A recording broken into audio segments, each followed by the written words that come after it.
బీరకాయ కూర అండి.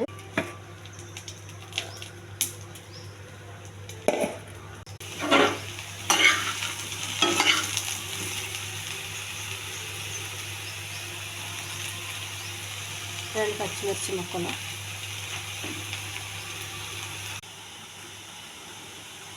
కొంచెం పసుపు అండి బీరకాయకి, కొంచెం పచ్చెనగపప్పు అండి. బీరకాయలో పచ్చెనగపప్పు వేసి వండితే చాలా రుచిగా ఉంటుందండి.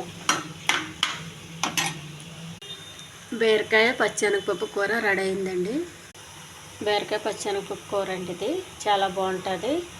చపాతీకి కానీ అన్నానికి కానీ చాలా రుచిగా ఉంటుందండి. ఈ ఛానల్ నచ్చితే సబ్స్క్రైబ్ చేయండి, షేర్ చేయండి, లైక్ చేయండి.